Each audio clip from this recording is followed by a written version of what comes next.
Core 36 row, athletic stance, and stagger stance. Make sure that the anchor point in the weight stack machine, or if you're going to use bands, that you can do that as well. It comes out about chest height at your start position. Okay, before I show you, let's go ahead and go over the grip, which is the famous monkey grip, wider than shoulder width apart. Okay, just slightly wider than shoulder width. Okay, now I'm going to step back in athletic stance, but notice that I am also wider than shoulder width apart. Okay, it's just to make sure that I have a strong base and my center of mass is slightly low. Notice here, I mean, the cable already is, I would say, right below my chest line. Okay, and I personally like it that way. Okay, grip, monkey grip. Okay, now this movement, yes, it is elbow flexion, but as opposed to just flex the elbow and extend the elbow with the core 36 part, we gotta have a little sway here. Okay, so your whole body also needs to be engaged with a lateral side to side motion so you can maximize that road. Okay, the idea is to open the shoulder. Okay, so to do that, notice that when I pull, okay, I'm gonna sway or move my body to the left side, the opposite side. Watch. You see how my left knee flex, right knee get extended. Okay. So now in the way back, you work the opposite. See. So my body's moving, left to right. Okay. So when I move my left, I flex to the right, extend the elbow. Flex the elbow, extend the elbow. Okay. And my left hand is just an anchor point. Okay. I'm not pressing, pulling, nothing. It just stays there. See? It's just that anchor point. Okay. So basically, imagine that right here, my hand, this anchor point is what I'm trying to do is I'm trying to rotate the core 36 like so. Okay. And the way to do that is by flexing my elbow. See? But again, to really maximize, that elbow row, okay, you have to move to the side. Okay. Let me do the other side. I'm not getting tired. Just want to show the other side. Okay. So right here, see?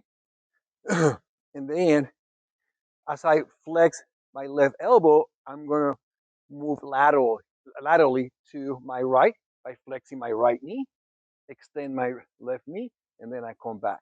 See? It's a complex movement.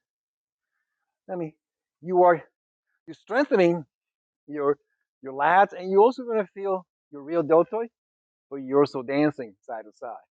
So a common mistake, if you want to call it, is basically to stand, uh, straight up, not moving, and just flex the elbow, extend the elbow. Okay, it's an isolated movement. It's okay, but if you're gonna do that, why use the core 36? Just get a pair of handles or a ring and just perform that movement. Let's do a variation of the core 36 row as related to your footprint. We're gonna do a stagger stance row. Okay, I'll be holding the core 36 with my right hand in the front. That means my right leg goes on the back in a split or stagger stance right here. Okay.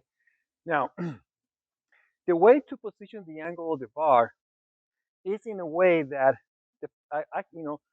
that you feel pressure. You feel pressure throughout your fingers. Okay. The way to do that is by I call it steering the bar with the opposite arm, like going like that. See, if I'm here, see, there's a gap. But if I move it forward, now I have even tension throughout my fingers. Okay, so I'm standing right here, front foot flat, toes to heel, back heel up, pointing straight ahead. Okay, so from here, okay, I angle my bar so I feel even tension on my fingers, and then I pull. See, I pull. Okay. My left hand, it just works as an anchor point to make sure that I keep that even tension throughout my fingers. Now, you can reach a little bit too if you want, okay, and get that extra stretch on your lat and then pull, okay? But notice that when I stretch, I lean a little bit to the opposite side, left side, not a whole lot, just a little bit, okay? And then pull. Or you can just stay pretty much straight and then do your elbow flexion extension. You you work in a combination of your real deltoid with your lat muscles. I would say a typical mistake is going to be the back foot, okay, uh, which is just collapsing the heel, okay, not internally rotate uh, your hip joint. Okay, in this case, my left, okay, and then row. See, you're rowing in this direction. Your body wants to turn, coil towards the right side, but because your foot is planted, it just can't do it right. Okay, so that's why we highly suggest to call the hip. You call the hip, you pivot your foot. Okay, now you're more square to the line of resistance. Okay, and then hit your one arm row. So let's put it all together so you see how it should look like. Okay?